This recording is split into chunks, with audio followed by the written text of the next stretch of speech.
నెల్లూరు నగర చరిత్రలో సినిమా సంస్కృతిని ప్రజలకు దగ్గరగా చేసిన ప్రతిష్టాత్మక థియేటర్లో వినాయక థియేటర్ ఒకటి.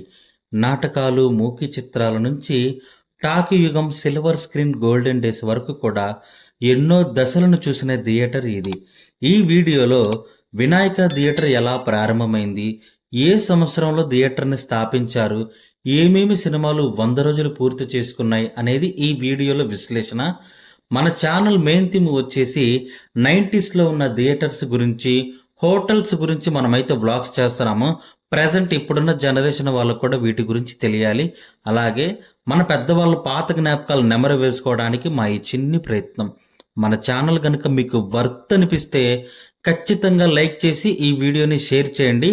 అలాగే ఈ ఛానల్ కూడా సబ్స్క్రైబ్ చేసుకోండి. ఇంకా ఆలస్యం చేయకుండా వీడియోని అయితే స్టార్ట్ చేద్దాం. 1929 సంవత్సరంలో నెల్లూరు నగరంలో మొట్టమొదటి సినిమా థియేటర్ ప్రారంభమైంది.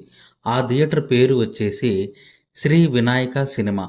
వై రామమూర్తి గారు ఈ థియేటర్ని స్థాపించారు. థియేటర్ని ప్రారంభించిన మొదటిలో నాటకాలు, మూకీ చిత్రాలు వంటివి ప్రదర్శించేవారు. నెల్లూరులోనే అత్యాధునిక సినిమా హాల్లో ఒకటిగా గుర్తింపు పొందింది శ్రీ వినాయక థియేటర్. ఎన్నో సినిమాలు ప్రదర్శించబడ్డాయి, మరెన్నో సినిమాలు 100 రోజులు పూర్తి చేసుకున్నాయి. 1957 సంవత్సరంలో విడుదలైన నట సామ్రాట్ ఏఎన్ఆర్ గారి సువర్ణ సుందరి చిత్రం ఈ థియేటర్లో సిల్వర్ జూబ్లీ జరుపుకోవటం విశేషంగా చెప్పవచ్చు. ఎన్టీఆర్ గారు నటించిన 6 సినిమాలు శ్రీ వినాయక థియేటర్లో 100 రోజులు ప్రదర్శించబడ్డాయి.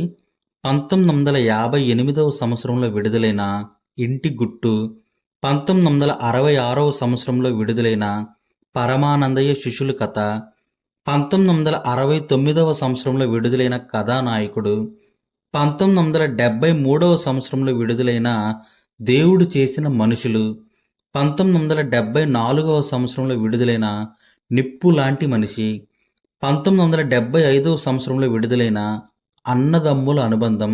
ఎన్టీఆర్ గారు నటించిన ఈ 6 చిత్రాలు కూడా శ్రీ వినాయక థియేటర్లో 100 రోజులు ప్రదర్శించబడ్డాయి. 10 దశాబ్దాల తర్వాత కూడా సినిమా ప్రేక్షకులు నేటికి ఈ థియేటర్ గురించి మాట్లాడుకుంటూ ఈ థియేటర్కి వచ్చి సినిమాలు వీక్షిస్తున్నారంటే వాళ్ళ మదిలో చిరస్థాయిగా నిలిచిపోయింది. ఆనాటి సినిమా ప్రేక్షకుల నుండి ఈనాటి జనరేషన్ వాళ్ళను కూడా అలరింపజేస్తున్న theatre Shri Vinayaka theatre. Vinayaka theatre అనేది ఒక భవనం కాదు, అది ఒక ఎమోషన్. ఎన్నో సినిమాలు, ఎన్నో భావోద్వేగాలు, వేలాది జ్ఞాపకాల నిలయమే శ్రీ వినాయక థియేటర్. వీడియో చూస్తున్న వాళ్ళు వినాయక థియేటర్లో మీరేమైనా సినిమా చూశారా? మీ అనుభవాల్ని కామెంట్ బాక్స్లో తెలియజేయండి. మీ ప్రాంతంలో, మీరు ఉన్న ఊరిలో ఇలాంటి లెజెండరీ థియేటర్స్ ఉంటే, వాటితో మీకేమైనా జ్ఞాపకాలు ఉంటే ఖచ్చితంగా కామెంట్ బాక్స్లో తెలియజేయండి. చాలా చిన్న యూట్యూబర్ని, మీరు చేసే ఈ చిన్నపాటి లైక్ అండ్ సబ్స్క్రిప్షన్ నాకు మరిన్ని వీడియోలు తీయటానికి ఎంతో ప్రోత్సాహాన్ని ఇస్తుంది.